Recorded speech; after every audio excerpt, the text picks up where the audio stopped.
Joining us in studio, Frank Miniter, author of this book, The Future of the Gun. And we're actually, Frank, all got our eyes on this book. I hope you don't plan on leaving with it. Do you have any more interviews today? Frank, welcome to NRA News Cam Company. How are you? It's good to be here. Thank you. It's great to have you. So tell us, what is this book? And let's start with that first question. Why did you write this book, Frank Miniter? Yeah, I do a lot of reporting on the gun issue. And what I found is, okay, there's media bias. There's plenty of that. But there's also a lot of misinformation that comes from their ignorance. So I thought it was time that we broke through. Let me just get to the mainstream masses. Let me really go to the places. So I actually spent time with inner city gang members and asked them where they got their guns. I spent time with the ATF, to see, okay, what's going on there? What are you doing? I spent time, of course, a lot of time with the NRA, and a lot of firearms manufacturers let me into their R&D departments to tinker around and play and see what's cool, what's coming. So at the end of the book, I'm going to really get into the technology that the gun's going to look like something completely different, I think, within 10 years. It's very interesting. Okay, well, you got me on that one. Where are we going?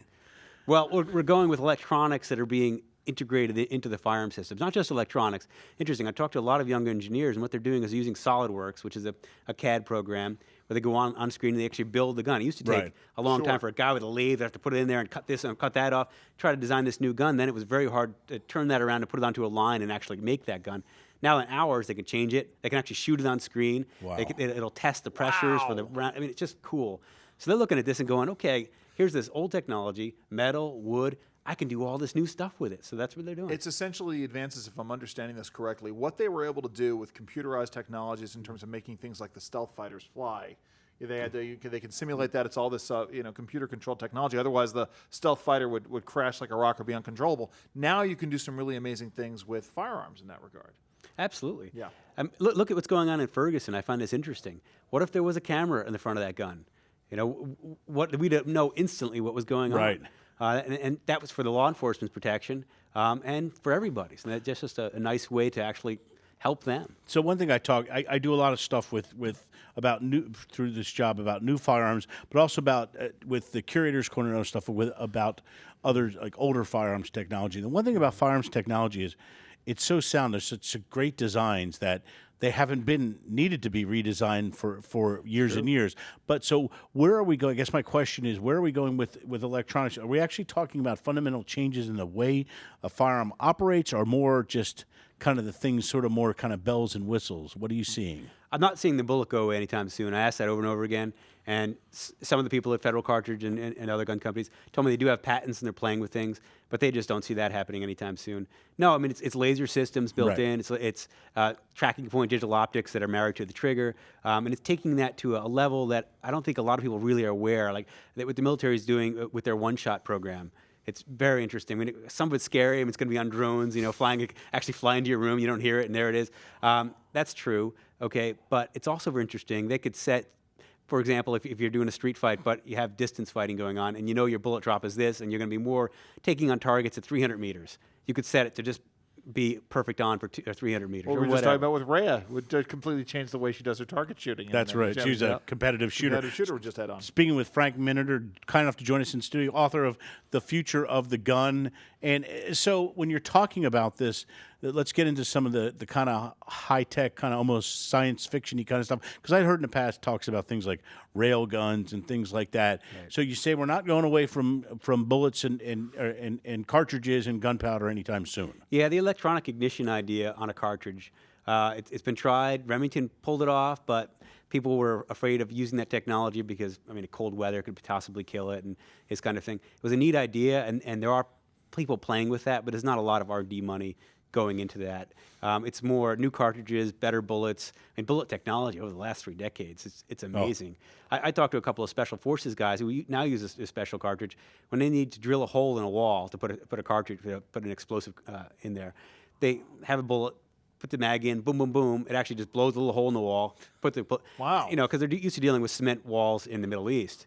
So it's just it's just so many things this is being applied to. It's the engineering. It's just gotten to another level. It's the use of more use of the firearm as a tool, much in the same way, as nail guns have become more prolific in construction. You can sort of use it in the opposite way. And it is absolutely right, Andrew. It is a firearm is a tool, Yes. and it gets used in a lot of different ways. And I guess we're going to see some of this. Some of this, I guess, Frank, this technology is going to benefit, I guess, some law enforcement. Some's probably going to be military. I guess there's going to be things coming down the road for competitive shooters and hunters and things like, because I think the competitive shooters and a lot of those guys compete, they got some of the highest tech stuff already as far as what they do to the way they trick out their guns. Anyone who shoots 3-gun knows, there's so much of that going on right now, and so many of the AR makers and so on are just tweaking those, making them better and better, and going into different niches to really satisfy that niche. It's cool the way, if you look at through history until today and then into the future, how much the civilian arms really equate to the military arms. It's always come from the civilian gun makers in one regard or another. And that relationship, I think, is misunderstood by a lot of America. That's freedom's tool is what I call it. And it's just always been that integrated. And with that in mind, you spent a lot of time talking to manufacturers. Given the politics that are surrounding this in some states, Maryland comes to mind as someone who just left Maryland for Virginia. This is driving manufacturers' locational decisions. Did you get into that at all? Did you get into that at all in the book? Right. Brett is leaving Maryland. Yeah, absolutely. huge. And I've toured that factory. Have you guys ever been over there? It's a beautiful factory. It's state of the art. I've been through gun companies all over the world, and going through that one, wow, beautiful. And they have to move it to Tennessee because of the politics in Maryland. Yeah, the gun ban. I say the Beretta family does it right, and it's a beautiful place. And I know we've talked with the folks from Beretta, with Jeff Ray and other folks from there, and that was not a decision that came easily or came. I think they just made that decision recently. They had planned when we talked and followed that story about staying and having some operations here and there, but they decided it's tough. I mean, to me, it's no great mystery. I mean, if I'm a business owner in any sort of a business, and my state government passes a law saying that my product is now outlawed or made incredibly difficult, more to the point, that where the state government is hostile and openly hostile to my product, then forget it. I'm gonna pack up and move. And guess what? You don't get the benefit of my tax money. You don't get the benefits of my employment. No, I understand that completely. And hostile for no reason. I spent a day with a sheriff in Maryland. He'd become a real advocate for Second Amendment. He speaks out a lot. So I spent a day with him to see what's going on there. He said, "Look, I started the first drug interdiction unit in Baltimore. I trained. That's what I do. I still train them. This is what I do. I was a state cop there for 30 years. I've never, ever, ever arrested a guy and then prosecuted that person who had a gun legally. It's always been illegal." Wow. Speaking with Frank Miniter, author of The Future of the Gun.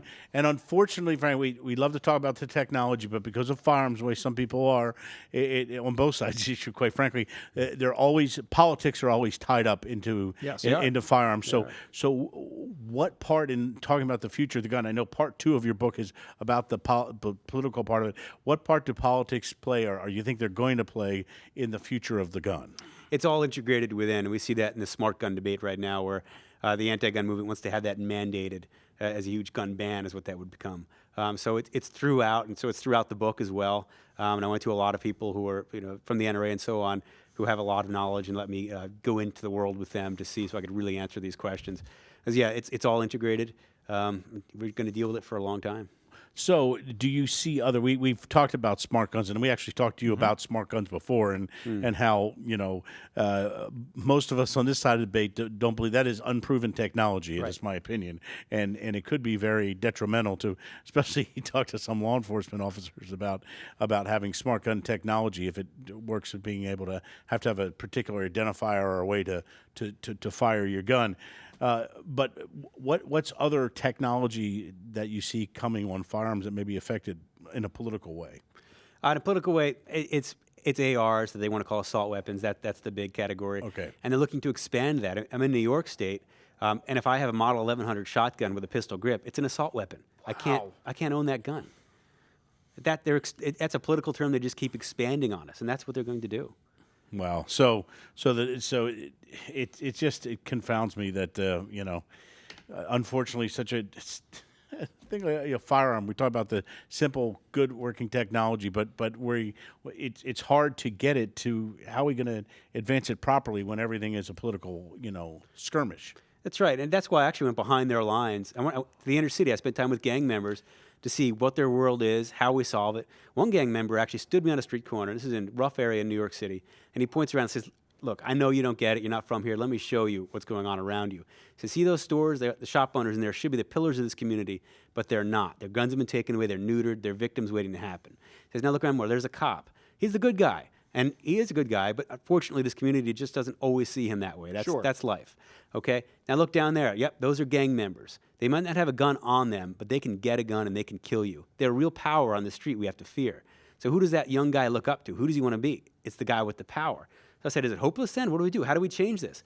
And he says, look, you empower the individual. My mother is home alone now, and she's scared. What if she could have a gun? Why can't she have a gun? She could pass a background check. Those shop owners. And then you begin to change the power structure on the street. And then instead of people just being passive to a crime, they can actually be part of the solution. And this is why the Shaneen Allen case is so important. Right. Because essentially, we just got off the phone with her attorney, Evan Knappen, and this is all about New Jersey trying to disempower individuals and hold this woman up as an example, creating not only a gelded person, peoplehood, but also absolute contempt for those in authority, which is just a disastrous combination in a free republic. They want to blame the gun, not Yes. the bad guy. Yeah, Yep. very true. Absolutely. All right. So taking a look at the future of the gun, we talked about a little bit of the technology and some of the politics. What were the other things? And I love the fact, Frank, that the way you did this. You didn't, you took very, very many paths to get there. You're speaking to some people in the political issue, some people in the industry, and I love that you're on the street corner with talking to a guy who's a gang member.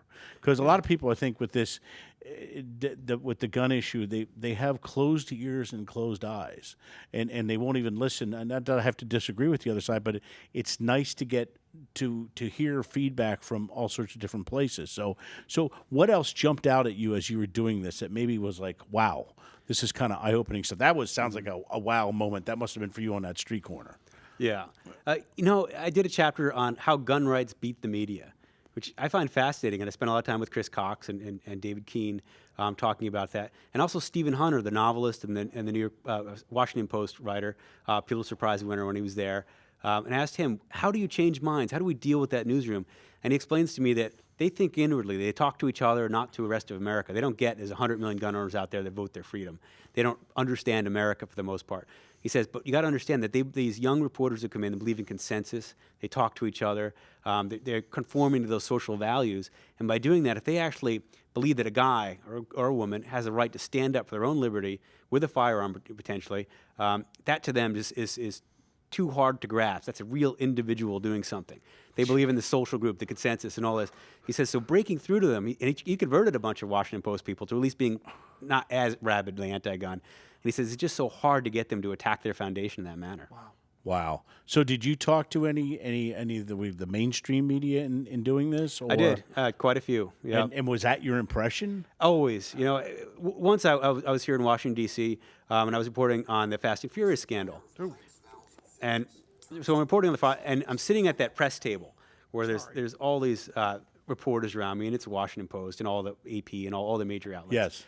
And I'm asking, so what are you doing? What are you going to write? What's going on here? You're going to report on this? This is great. You're here. And they all said, no, we're not going to report on this. What are you talking about? Wow. Dude, I've been a couple things downtown where the story's either been written when they came in the door already, and they're just kind of there's a formality looking for a soundbite to fit into their story, or they're not going to cover it at all, or and just the attitude when you're in at least here in DC with the press corps is like it's shocking just how their minds are set, especially with an issue like this. All right, so it's the future of the gun. Frank Miniter.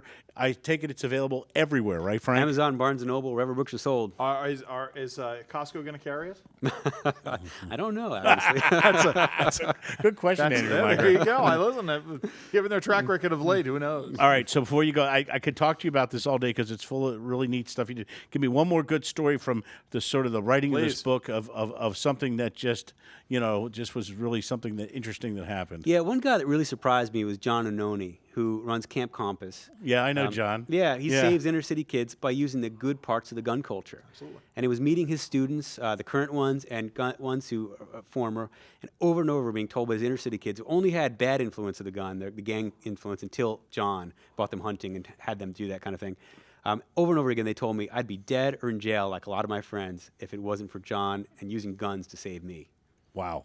So what do we say? Gun saves lives, and I guess in more ways than Absolutely, you think. yeah, sure. Wow. Well, Frank, this is so great, and I was just kidding about you can take your book back if you need it, but if you want to leave It's it here, all it's yours, okay. John. It's all yours. You're awesome, man. Just have to autograph it for him. No, honestly, I'm a former radio guy. I'm an ADD guy. I don't read a lot of books, and this one I'll actually read. So for real. So It's this got is a big gun on the cover. I know. Of course you'd read it. That's right. It's Frank Miniter, The Future of the Gun. Frank, always a pleasure to have you here. Thanks for coming in studio, and we'll stay in touch.